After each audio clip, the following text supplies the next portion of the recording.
Hello, hello, hello. It's Neil from Clever Property Investing, and today I'm going to talk about rent to rent. The reason I'm putting a video up on rent to rent is because I'm getting lots and lots of questions at the moment about what should I do. Interest rates are going up, interest rates coming down. What do you think is going to happen? Is there going to be a crash? Is there going to be a market boom? Should I get rid of a certain type of property? Should I stay away from a certain type of property to buy because of legislation that might be or might not be coming in? All of these questions are constantly coming in, and the very simple answer to that is I don't know. I do not have a crystal ball, and I do not get into the habit of predicting of what's coming. What I do is I make sure I look at the situation now, look at the deal now, look at how it's going to work for me now and my future plans for it 10, 15, 20 years time, and then I work on it from that point of view. So in these uncertain times, with all the ups and downs, rent to rent is a great opportunity. Rent to rent is a great strategy to use. And rent to rent is effectively exactly what it does. It says what it does on the tin. You rent the property from somebody and then you re-rent the property out somewhere else, doing something to it in between. So why might that happen? Well, if you may have a landlord or an owner who has a property that is causing them some kind of pain for whatever reason. It might be that it's run down and they can't do it up and they want to sell it, or it may be that they've got it rented and they've had a bad tenant, bad experience, and again they haven't got the money to do it up, because when they sell the property for the current market value, the amount of money they get back doesn't clear the mortgage and the costs involved. In fact, it leaves them in debt.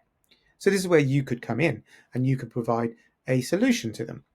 So you could be able to guarantee to pay that person, the landlord or the owner, something every month. That could be that you take over the mortgage payments. So we call it babysitting the mortgage. You pay the mortgage payments for him.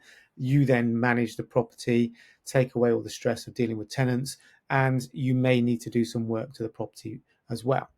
Um, and that's a win-win. And you could do that for 1, 2, 3, 10, 15, 20, 30 years, whatever it is that you agree with the owner and the landlord. A rule of thumb is, however, that if there is work to be done to the property, you do not spend any more than 6 months worth of profit that you would generate from that as a result. For example, if you took the property and I turned it into a HMO, for example, and I generate £500 a month profit for me after paying the owner and all the costs and the bills, then I would not want to spend any more than £3,000 doing the work to that property. If the property needs more than that work doing to it, you may ask the landlord to contribute to the property works. They may do that. They may have a bit of funds in there. So you can go 50-50, for example, or in some cases they might do it all. But that rule of thumb you need to have in place, because remember, you are running a business, not a charity. So at some point, as quickly as possible, you need to make that business profitable. So that's the 6 month point. You make that money profitable. So what can I do with the property? So I could do one of three things. I could just keep it as a buy to let. It might be a very simple refurb for £2,000 or £3,000 that is to do some carpets, paint and decorate, maybe change some units in the kitchen. That'll make the property much more presentable, much more rentable, and value up nicely for the income. So you're taking it to a higher rent level, so you're going to get a better rent coming in, better tenants, and you're going to be able to pay the landlord wherever you've offered to pay him, and within 6 months you're going to get your money back and then start making profit. Option two is you may turn around and you may turn it into a HMO, which is a house in multiple occupancy. That's where you rent the rooms to people. And normally, if you've got a certain number of rooms at a certain level that you want to aim to, you'll make more money that way as well. There is more legislation involved in that. Councils do have certain specific standards that you need to meet, and the government have a specific standards you need to meet to that property. So there's a bit more cost involved in that.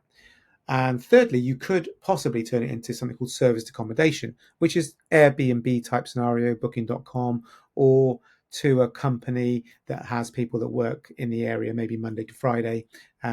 So you could rent that out on a basis of daily, weekend, weekly, or monthly to a company. Again, more cost involved in that because of the furnishings and because of the standard you need to get the property to. So those are three ways you could do it. And That's perfect. So you could just make some money. You don't actually ever own the property. So the nice thing is you don't have to look for mortgages. You don't have to find big deposits. You don't have to worry about your credit score. What you do need to do though is to be careful and make sure that the mortgage product that's on the property is okay for what you want to do with it. So for example, if it's already a buy to let, chances are it's already a buy to let mortgage. You can check that and that's fine. You should be able to rent that property out as a buy to let.